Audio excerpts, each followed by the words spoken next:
Hello and welcome to Falker's World Podcast. I'm the host, the Falker, or you can call me Justin.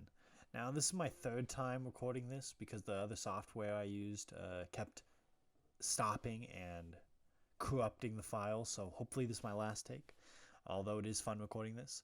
But that being said, the reason I made this podcast or channel is because I'm honestly extremely bored. And I don't really have people to vent to or rant to about things that I thoroughly enjoy. Not to mention, 2020 has been the worst year of my 21 years of existence. And I think I can turn it around by doing things I enjoy. Hopefully, this podcast is one of them. I'm picking up playing guitar, doing more arts, which I will probably have time to show you all at the end of my podcast, show you all what I've been working on. This podcast is the exception, though, as I had nothing prepared. But that being said, this I'm very much interested in science, especially space, gaming, esports, in terms of League of Legends esports, not really any other esports. I love films. I love TV shows. And that really ties into what y'all can expect from this podcast or channel. Um, I will do a combination of both scripted and unscripted sections. These sections include esports section, specifically League of Legends, and even more specifically LCS probably. But I'll get into that later. Gaming sections where I talk about games that I am following, games that I am playing. And by following, I mean not playing, but they haven't come out yet, or I'm just not going to play them, but they still interest me. I will also make a section of about films and TV shows. For the first couple of weeks, at least, I will not be doing TV shows. For most, there hasn't been many movies that interest me haven't come out recently. But I will talk about The Mandolorian, Star Wars The Mandalorian, that is, at length at the end of this podcast as well as future ones. I'll try to do a ranking, a rating of each episode as we go. Currently, I'm on episode 2, season 2, so I will be doing a rating of both of those at the end of this episode. And yeah, I will also, hopefully, for a little sneak peek of what's to come, I'm going to talk about Hubie Halloween. I call it a bona fide classic Adam Sandler film. But yeah, that's for another episode, though. That being said, a little bit about me. I'm a college student, 21 years old. I major in biomedical engineering. I'm going to graduate from UCI this spring. And after that, who knows what's going to happen. But I'm hoping I have time to continue doing this podcast because this seems fun to me. And hopefully you all enjoy me talking and ranting. That being said, let's get on with the show. Our first topic is a topic of great scientific importance for the world and the U.S. specifically even. Because the U.S. has a vaccine that is being made by Pfizer, and it has around 90% effectiveness, and it's on its third trial of testing. Third trial of testing means that it's in human testing, and it's the last trial before they can mass produce it. This is great news, because if they mass produce it towards the end of this year or even early 2021, it's predicted that it will be ready to ship mid-2021. And that is assuming we have enough doses. I read somewhere where everyone's going to have to get 2 shots for it to be administered properly. So yeah, but even with all that, it's great news because honestly, 2020 sucked. Not just because of COVID. There's a lot of reasons. Alex Trebek's death, a lot of reasons. But a lot of personal reasons too, hell. But yeah, COVID was a big problem this year. Hopefully it does not. It's probably going to stay around forever, like a flu, maybe. I don't know if we can eradicate it. Hopefully it doesn't mutate, but if it does, and like we have a new strain, maybe COVID 20, COVID 21. I hope not, but I'm going to stay hopeful.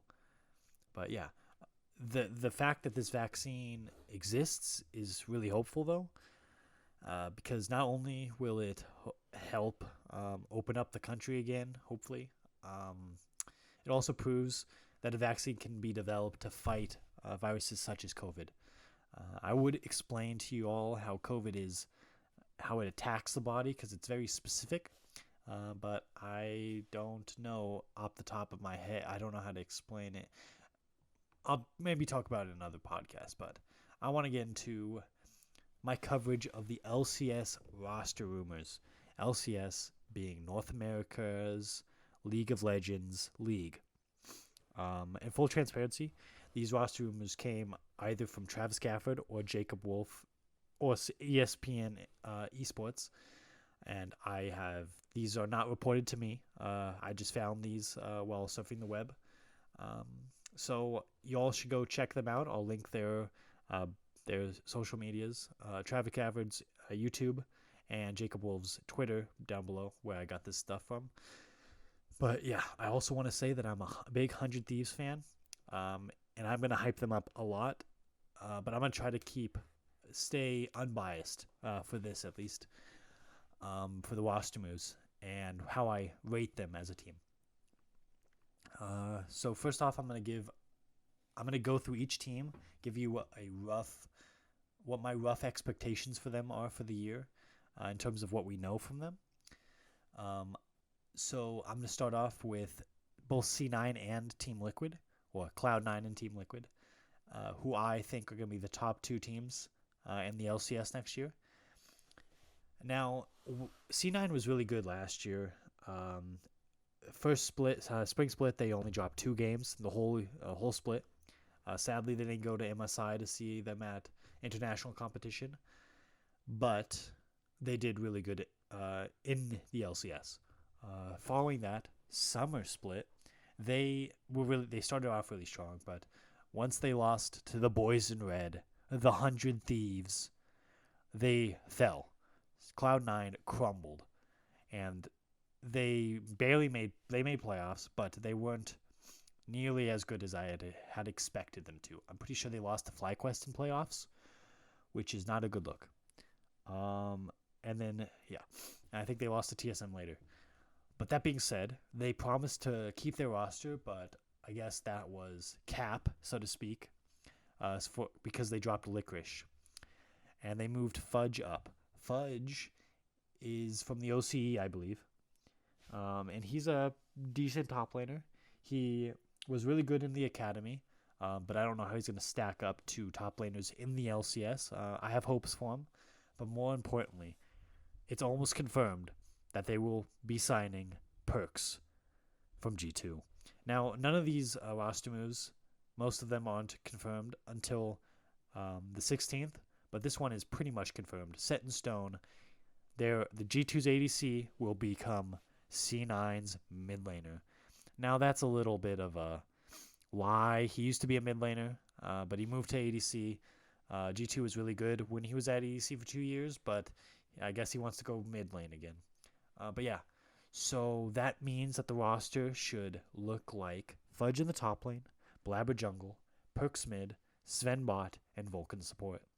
This roster is really exciting to me, as Perks and Blabber have the potential, if not set in stone, be the best mid-jungle duo in the whole LCS.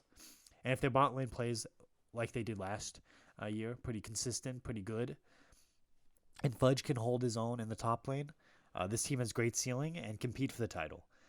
I think they're almost guaranteed top 2 by this roster alone, but we'll see as time goes on, as rosters develop.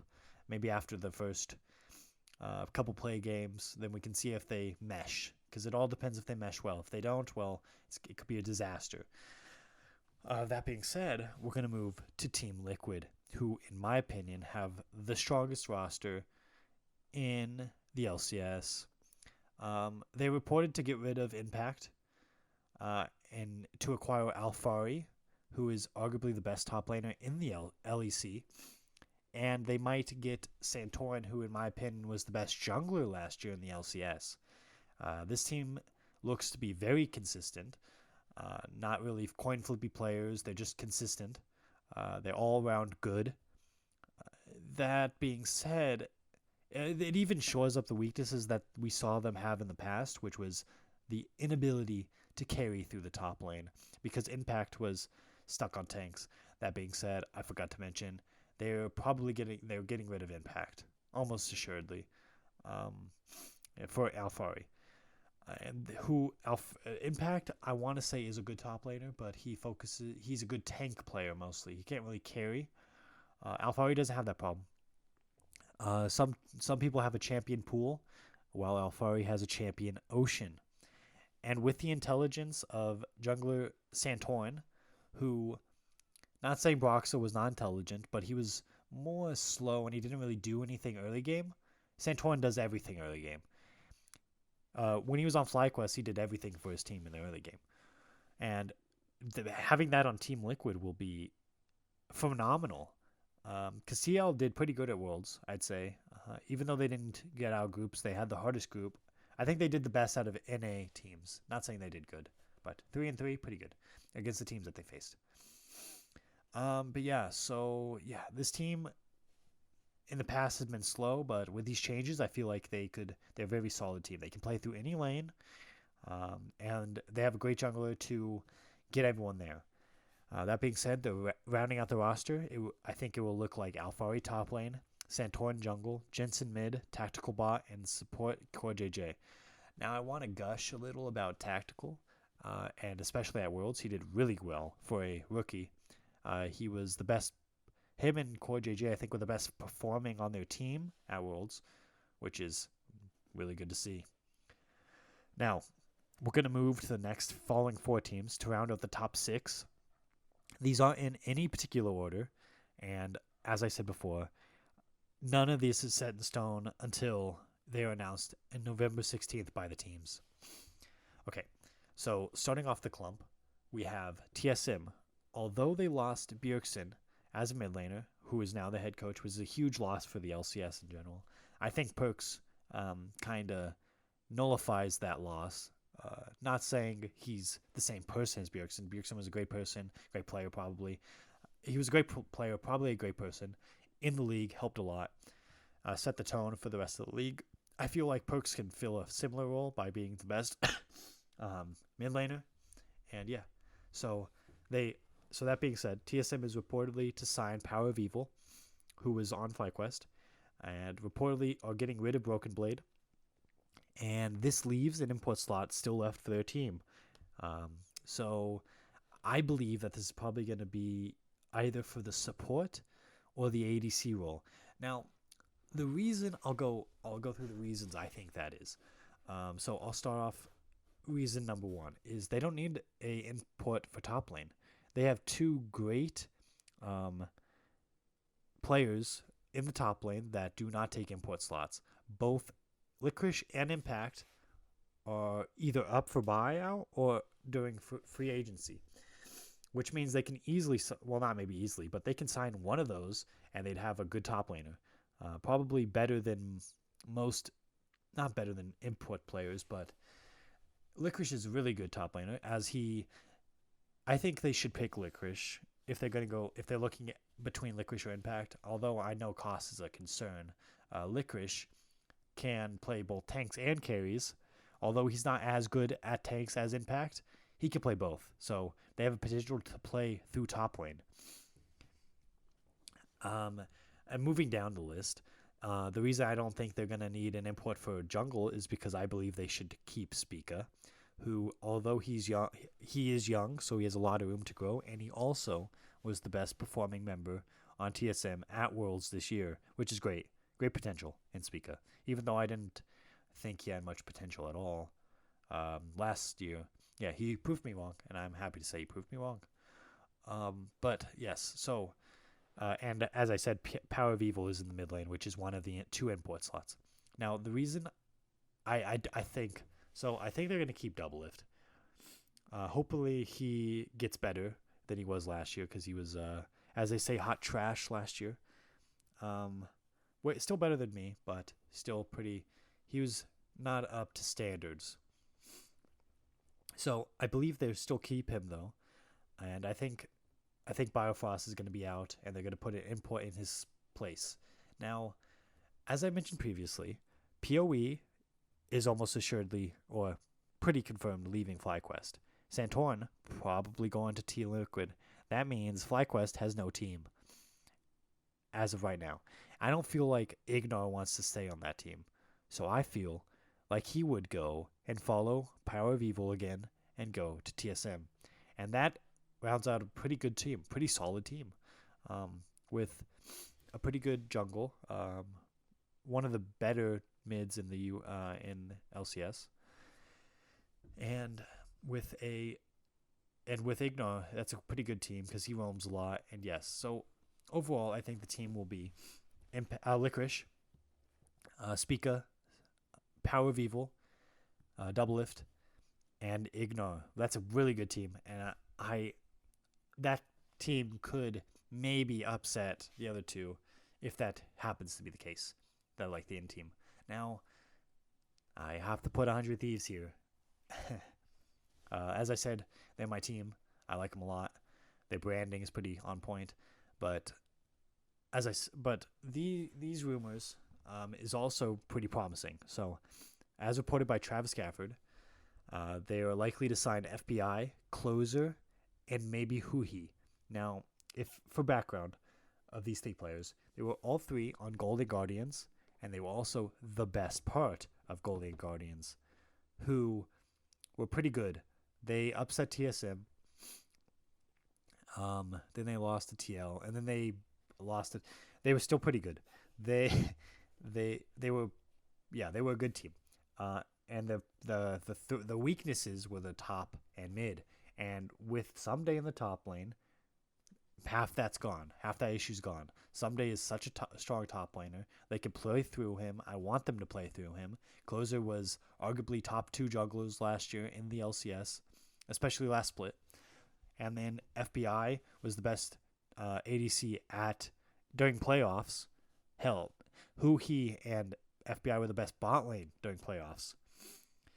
So I feel like this team has a lot of potential. That being said, I'm assuming Someday is still an import slot, although I'd have to check. I'm gonna assume he is. So they're either probably gonna keep Ryoma. Ryoma was an OCE player, but because he's OCE and with the collapse of the OCE, he's doesn't take an import slot anymore, which is a lot more value to him. But yeah, he was a middling mid laner, maybe a little lower than middle of the pack, but he's serviceable, I guess. But I think the other 4 players on this team could really carry, and Ryoma wasn't bad. He sometimes stepped up to the plate when they needed him to. So this team has potential. Like I said, top 6, probably pretty easily top 6. That being said, I'll go through the team again.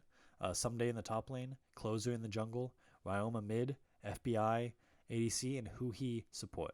Now, these aren't all confirmed, as I said, November 16th, but if this is the team, this is a pretty strong team. Following them in the clump is Evil Geniuses. We don't know much about Evil Geniuses, but we know that they're keeping Huni. They want to keep Huni, and they are likely to sign Johnson, who, in my opinion, was easily top 3 ADC in all of LCS last split. He's a very young player, very good player. He was the reason Dignitas won most of their games, honestly.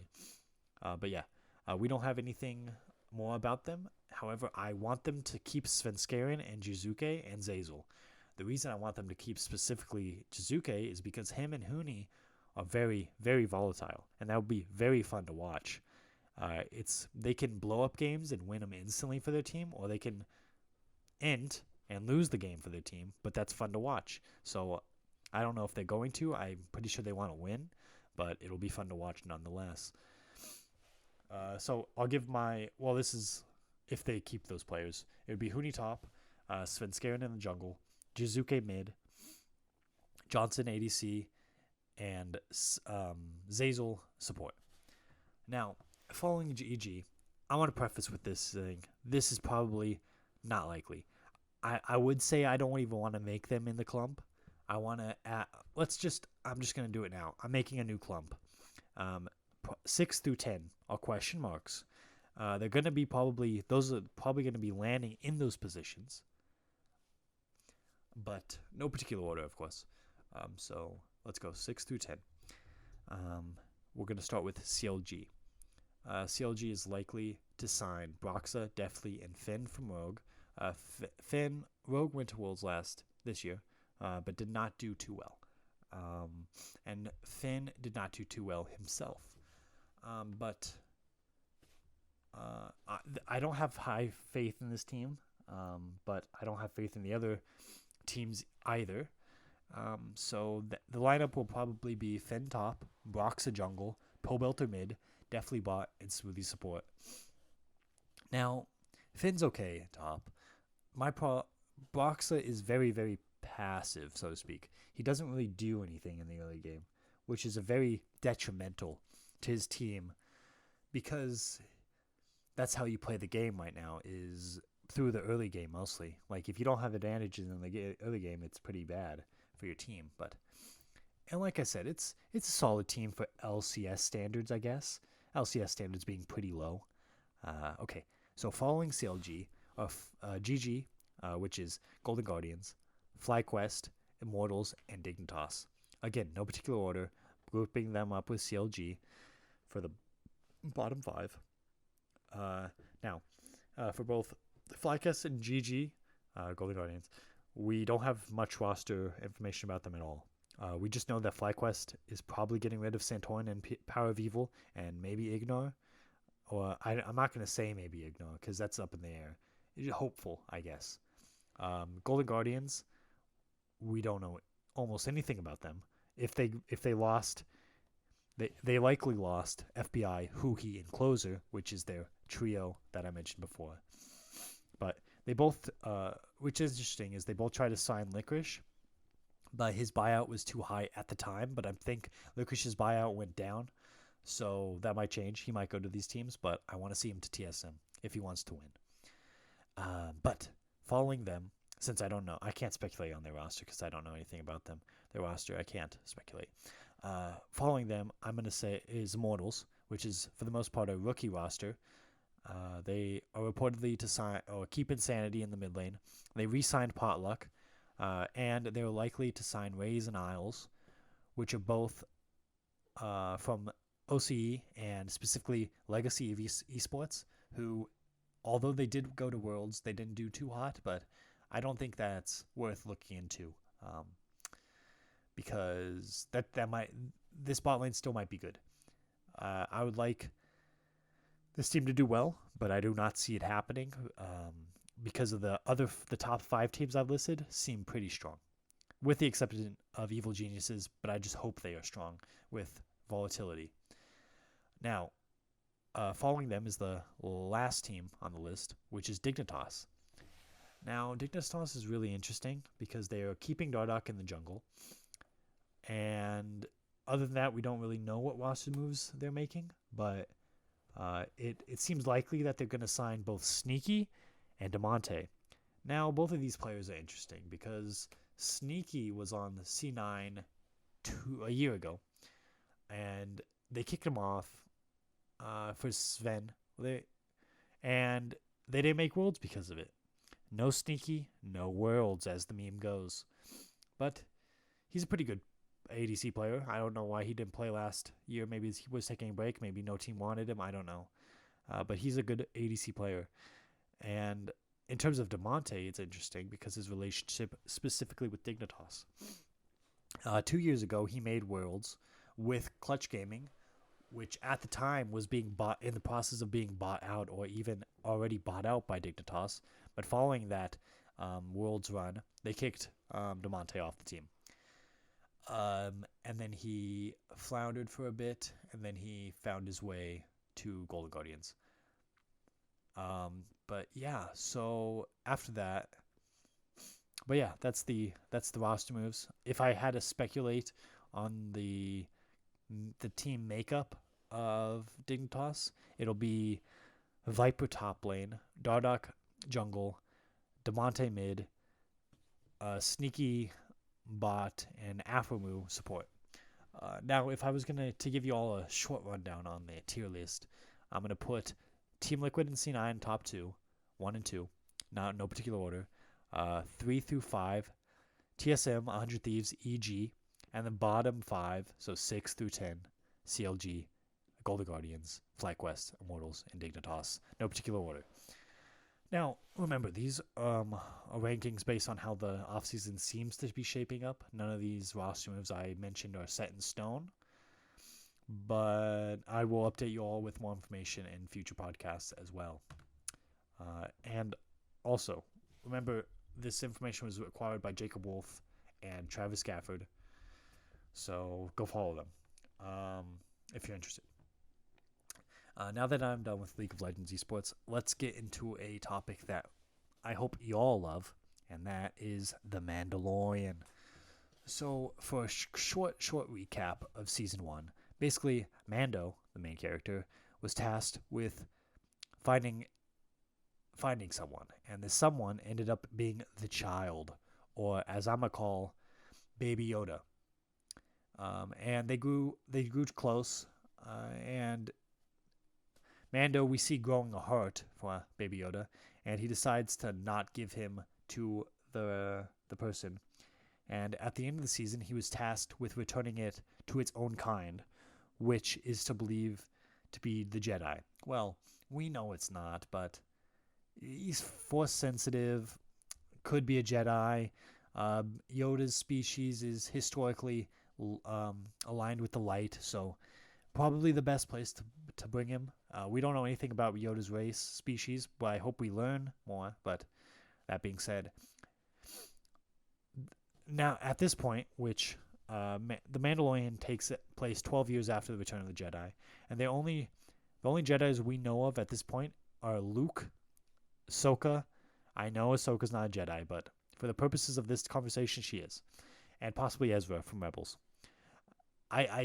So what I think is going to happen is, and I know Ahsoka appears in the show based on casting, but I believe towards the end of the season, Sabine is going to show up, who is in fact a Mandalorian, and Ahsoka will show up as well, and Ahsoka will give Mando another task to go find someone else probably, or something, because I believe this show has a couple of seasons left in it. Okay, so this first episode of this season, I loved a lot. So Mando was on the search for the Mandalorians, and he was pointed in the direction of Tatooine to a place called Mos Pelgo. Now, Mos Pelgo, we've heard of before if you read the books, and we've also, but I will mention that later. So Mos Pelgo is from the books. The canon books, that is. So when he gets to Mos Pelgo, he finds a man in a Mandalorian armor. And this Mandalorian armor we've all seen before from Return of the Jedi and The Empire Strikes Back. It's Boba Fett's armor. But the person wearing it is not Boba Fett. This man is named Cobb Vanth, who I believe is going to be a reoccurring character, or he will show up like another episode this season and maybe in future seasons. So fans of the books have been introduced to this person and his backstory, but this show introduces that backstory again. His miners attack his town. He leaves, steals something from them. He's found in the desert by Jawas, who take him in. Give him back to health. And then they open up his crystal, because he's holding a crystal, because that's what he stole from the miners. And then he sees Boba Fett's armor, and that's what he wants from them, for the crystals. And he goes back to the town and goes kick the miners out. And then from that point on, he's the sheriff of the town. I don't recall on the top of my head when that happened, but you assume it's less than 12 years ago from this point. So Mando doesn't like a non-Mandalorian wearing Mandalorian armor, so he threatens him to kill him and takes off the armor. But then a giant creature attacks the town, similar to how in SpongeBob, a giant, the Alaskan bullworm attacked the town, similar to that, but they can't move this town, so they have to fight it. And this creature is revealed to be a crate dragon, which we've seen in other forms of Star Wars media. What comes to mind is the game Knights of the Old Republic, which is one of my favorite games ever. And the rest of this episode plays out like a mission that's in that game. The mission is you have to kill a crate dragon. So as Cobb Vanth and Mando chase it down, they find its lair, and this crate dragon's being stalked by Tusken Raiders. And the Tusken Raiders, they need help killing it, so they all form an alliance. They get the townsfolk to help out, and yeah, it ends with them killing the crate dragon and a pretty good fight scene. How it starts is how the mission in the game starts. Is you lead a bantha to the layer, and then it draws it out, etc. But yes, so yes, it ends with Cobb Vanth and Mando parting ways. Them and Cobb Vanth giving him Boba's armor, and them promising to meet up and see each other again.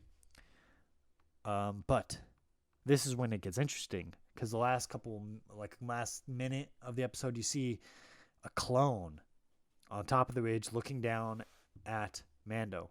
And because we know at this point Rex is really old, it can't be Rex. And it can't be a clone because of their accelerated aging. So it has to be Boba, who is in fact a clone, but he does not have the accelerated aging. At this point, the man looked like in his 40s, his 50s, which pairs up nicely to how old Boba would have been at this time. So yes, but I don't believe we'll see him again. But overall, the episode was really good. I give it a 10 out of 10 in terms of other episodes in the show. A lot of lore, a lot of Easter eggs. Loved it. Is some of the best acting in the show as well. I don't know the actor of Cobb Vanth. I'm not familiar, but he did pretty good. I love to see it. We're going to move on to episode 2, which I believe is a filler episode. You see Mandalorian going back to the saloon, or the cantina, actually, of Tatooine. I don't know what Mos that is, but it's not Mos Eisley, but yes. It's in Tatooine. He goes back. He gets tasked with he gets notified of a lead, and this lead requires him to protect a frog lady, as you will, who has eggs, and he needs to get these eggs to a planet so that they can hatch before the eclipse. Now, what eclipse? I do not know. I do not think they say, but it's an eclipse. Not sure which eclipse, but he's on a timer, basically. So they go out, and I'm going to preface with Baby Yoda loves to eat things. He eats frogs, and apparently he eats babies. He was eating the eggs throughout the episode. I thought it was cute, but everyone knew that Baby Yoda's a freaking savage, and he's a monster. A cute monster at that, but he's a savage. So he continuously eats the eggs. It's probably played on for shock factor and cuteness, but it also sets up something later in the episode. So they're flying, right, and they're pulled over technically by these new Republic X-wings, and they ask Mando to run his tags, etc., and he won't because he knows that he's broken the law, and they have that on record. So when he does, they notice that he's a fugitive. He broke the law. I believe they referenced one of the past episodes when he raided one of the prisons and he let someone go. So they chase him down. They didn't fire at him, but they would have. They were going to, I bet. He goes to a gas giant, ice planet kind of thing. He flies through. He crashes, tries to hide from them, and he goes under, and the ice breaks underneath his ship, and he crashes down. his ship is really messed up at this point. He gets out of the ship and then tells everyone to wait. And he fixes the ship. He's fixing the ship. And then Baby Yoda is basically pointing to him like, hey, the Frog Lady left. And they go searching for her, and they find her in a hot water tub. And as Mando is like helping her get out her eggs back into the thing so that they can leave, you see in the background these like spores that are reminiscent of the face huggers from Aliens. The spores where the spider-like things come out of to infect you and make you give birth to one of the aliens. So you see those, and Baby Yoda can't eat the eggs because Mando won't let him. So Baby Yoda goes over, waddles off, and eats one of these eggs. And you see a little spider thing. So he's eating the spider. And then all of the ones around him start hatching. And Baby Yoda runs away, waddles off. And then the trio run away. Mando's using his flamethrower, shooting them, etc. And they kill him. They get to the ship. They're getting overran. They lock the hatch. And then they're trying to fly away. And the Big Mama, who's like 20 feet tall, lands on the ship. And they can't escape. And then the Republic soldiers come in, save them. The first Republic soldiers, or the New Republic, save them. And Mando's like, okay, what do you all want? And they're like, okay, so since you stood up for the lieutenant and you've thrown these guys in prison, we'll give you a break. These are tough times. Amen to that. 2020 sucks. And yeah, so they're free to go. They leave. They fly off, and you see them flying off with their junk ship, with only the pressurized area as the cockpit. And yeah, that's the episode. It's an 8 out of 6, 7 out of 10. It's filler. I didn't really find it interesting.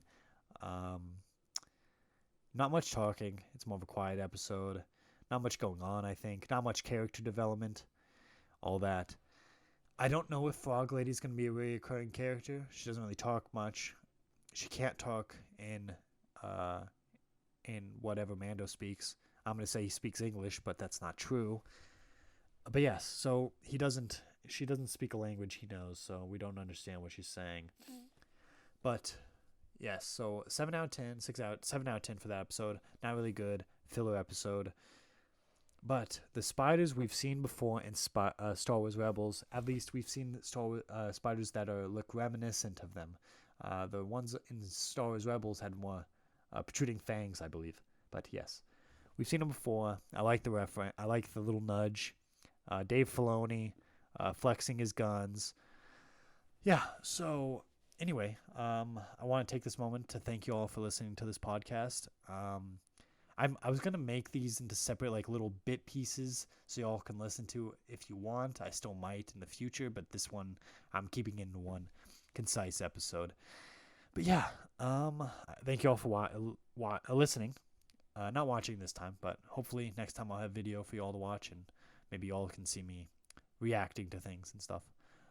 I'm probably going to react to trailers and stuff in the future as well, so keep an eye out for that. But yeah, if I would also like to say that if y'all interested in the things that I talked about, please follow me. And also, y'all can submit me questions so I can end episodes off with reading your questions. You can ask me pretty much anything. I would enjoy questions about science and stuff. And yeah, anyway, have a good one and geek on.